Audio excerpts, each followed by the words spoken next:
Bonjour à tous et bienvenue dans votre journal des produits de bourse de l'Upstat du mercredi 5 septembre. Prudence toujours sur les marchés. Les investisseurs attendent de demain jeudi la réunion de la Banque Centrale Européenne. Les marchés espèrent des interventions de la BCE pour aider les pays les plus vulnérables de la zone euro. En attendant, les investisseurs se montrent frileux, comme le montre le faible volume des transactions et un CAC 40 en recul d'1,58% à 3399 points. D'autres éléments ont pesé sur la tendance et incité les investisseurs à limiter les prises de risque. On note surtout la mise en garde de Moody's sur l'Union européenne. L'agence de notation a abaissé de stable à négative la note du vieux continent et pourrait revoir sa note AAA. Côté valeur, seuls deux titres du CAC terminent en hausse.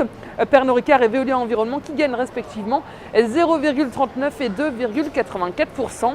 Les bancaires ne décollent pas. Société Générale lâche 1,24%.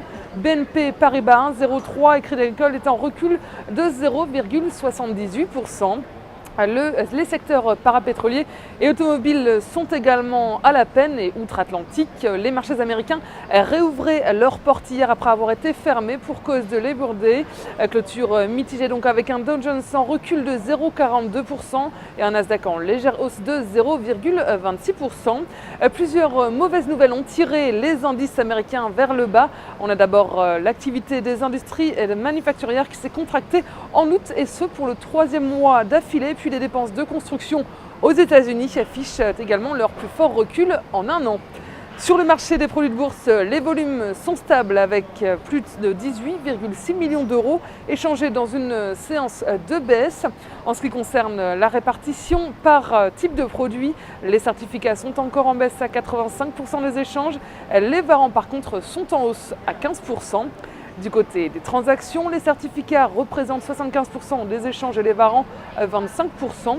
À noter concernant la répartition par sous-jacent, les indices sont en hausse avec 61% du marché et les actions sont en baisse à 34%.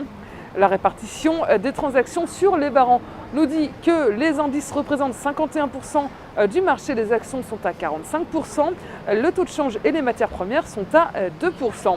Sur le marché d'échange, l'euro reprend quelques couleurs face au billet vert, il est à 1,2608 $. Le baril de brut WTI s'échange à 95,50 $. La valeur du jour, c'est aujourd'hui le groupe hôtelier Accor. Graphiquement, le titre se rapproche d'une oblique ascendante qui passe actuellement par 24,40 €. Par ailleurs, la moyenne mobile à 50 jours reste ascendante et appelle à une reprise de la hausse. Tant que le support à 24 € n'est pas enfoncé, le biais est haussier vers 28,15 €.